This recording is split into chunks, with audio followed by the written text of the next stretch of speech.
Assalamualaikum warahmatullahi wabarakatuh. Selamat pagi dan salam sejahtera bagi kita semua. Yang terhormat para dosen dan rekan-rekan mahasiswa yang saya banggakan.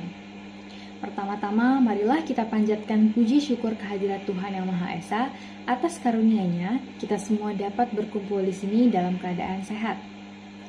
Nah, pada kesempatan kali ini, izinkan saya berbicara mengenai topik yang sangat penting, yaitu peran mahasiswa sebagai generasi muda dalam menerapkan Pancasila dalam kajian sejarah bangsa. Rekan-rekan sekalian, sebagai mahasiswa, kita sering disebut sebagai agen perubahan. Kita adalah generasi yang diharapkan mampu menjaga nilai-nilai bangsa, sekaligus membawa negara ini menuju kemajuan. Namun, perubahan itu tidak bisa terjadi jika kita tidak memahami identitas bangsa kita sendiri.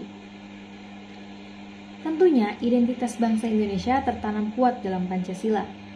Ia adalah dasar negara, falsafah hidup, dan ideologi yang menjadi pedoman berbangsa dan bernegara bagi kita semua.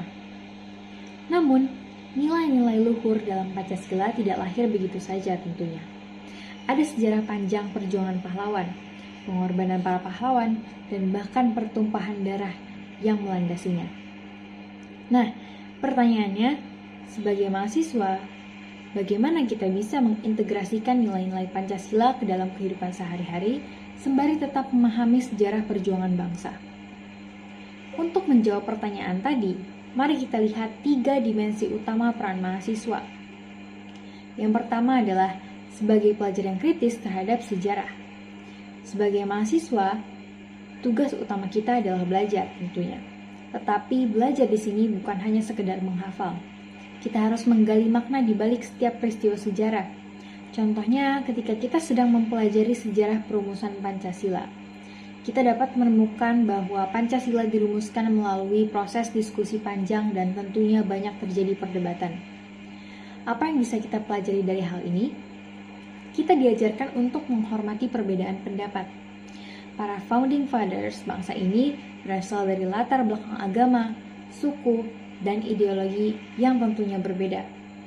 Tetapi mereka berhasil menemukan titik temu untuk kebaikan bersama. Hal ini adalah pelajaran penting bagi kita semua di tengah dunia yang semakin terpolarisasi oleh perbedaan. Kritis terhadap sejarah juga berarti mampu melihat konteks nilai-nilai Pancasila dalam kehidupan modern. Misalnya, bagaimana gotong royong yang dulu diwujudkan dalam kerja bakti, kini dapat diterapkan dalam dunia digital melalui kolaborasi online untuk proyek sosial ataupun pendidikan. Nah, selanjutnya yang kedua adalah menerapkan nilai Pancasila dalam kehidupan kampus. Kampus merupakan miniatur masyarakat. Di sini, di kampus, kita bertemu dengan orang-orang dari berbagai latar belakang. Perbedaan ini seharusnya menjadi kekuatan, bukan bahkan menjadi pemecah belah persatuan. Contoh penerapannya bisa dengan toleransi. Sebagai mahasiswa, kita dapat menerapkan sila ketiga, yaitu persatuan Indonesia dengan menghormati perbedaan suku, agama, budaya, dan kebiasaan di antara sesama mahasiswa. Jangan sampai keberagaman ini menjadi pemicu konflik, tetapi jadikanlah keberagaman ini sebagai kekayaan yang dapat mempererat persaudaraan. Kemudian dengan gotong royong. Dalam kehidupan kampus, gotong royong bisa diwujudkan melalui berbagai kegiatan organisasi, seperti BEM, HIMA, ataupun komunitas sosial. Di sana kita dapat belajar bekerja sama, berbagi ide, dan mencapai tujuan bersama. Lalu juga bisa dengan keberanian untuk berkeadilan. Kita juga harus menghidupkan sila kelima, keadilan sosial bagi seluruh rakyat Indonesia. Sikap ini bisa dimulai dari hal kecil, seperti memastikan semua mahasiswa mendapatkan akses yang sama terhadap fasilitas di kampus, dengan tanpa memandang status sosial atau ekonomi mereka. Terakhir, yang ketiga adalah menjadi penggerak perubahan di masyarakat. Tugas mahasiswa tidak hanya berhenti di kampus. Kita, para mahasiswa, adalah jembatan antara dunia akademik dan realitas masyarakat. Maka saat turun ke masyarakat, kita harus membawa semangat Pancasila ke dalam tindakan nyata. Contoh yang bisa kita lakukan untuk menyebarkan semangat gotong royong di tengah masyarakat. kita bisa memimpin kegiatan sosial seperti bakti sosial, pelatihan keterampilan, atau pengabdian masyarakat. Kemudian, bisa dengan mendorong persatuan di tengah keberagaman. Di dalam masyarakat, seringkali ada gesekan akibat perbedaan. Mahasiswa harus menjadi penengah dengan membawa dialog dan mengedukasi masyarakat tentang pentingnya hidup berdampingan dalam harmoni. Dan juga dengan menegakkan nilai keadilan. Ketika kita melihat ketidakadilan, kita harus berani bersuara. Misalnya, membantu masyarakat yang sedang kesulitan untuk mendapatkan hak-hak mereka, baik di dalam pendidikan, kesehatan, maupun kesejahteraan. Namun, teman-teman, mari kita realistis. Menerapkan nilai-nilai Pancasila tidak selalu mudah. Ada beberapa tantangan yang harus dihadapi sebagai mahasiswa dalam menerapkan Pancasila dalam kajian sejarah bangsa. Di antaranya adalah pengaruh globalisasi. Dunia semakin terhubung dan nilai-nilai luar seringkali bertentangan dengan kebudayaan kita.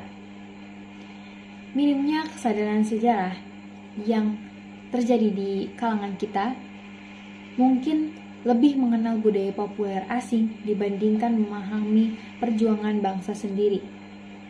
Tentunya, tantangan-tantangan ini harus kita hadapi dengan meningkatkan kesadaran dan wawasan. Sebagai mahasiswa yang baik, kita harus mampu memanfaatkan teknologi untuk mempelajari sejarah bangsa, seperti melalui arsip digital film atau dokumenter, atau bahkan diskusi online. Rekan-rekan yang saya banggakan, Pancasila bukan hanya sekedar teori, ia adalah pedoman yang hidup relevan dalam setiap aspek kehidupan kita. Sebagai mahasiswa, kita memiliki tanggung jawab moral untuk menjaga dan menerapkan nilai-nilainya, baik di lingkungan kampus maupun masyarakat. Mari kita pahami sejarah bangsa sebagai fondasi penerapan Pancasila. Mari kita hayati nilai-nilainya dalam kehidupan sehari-hari. Dan mari kita wujudkan semangat Pancasila melalui tindakan nyata. Karena hanya dengan itulah kita dapat memastikan bahwa perjuangan para pahlawan bangsa tidak sia-sia nantinya. Semoga kita semua dapat menjadi generasi penerus yang membawa bangsa ini menuju masa depan yang lebih baik, tanpa melupakan akar sejarah dan nilai-nilai luhur yang telah diwariskan. Terima kasih atas perhatiannya. Wassalamualaikum warahmatullahi wabarakatuh.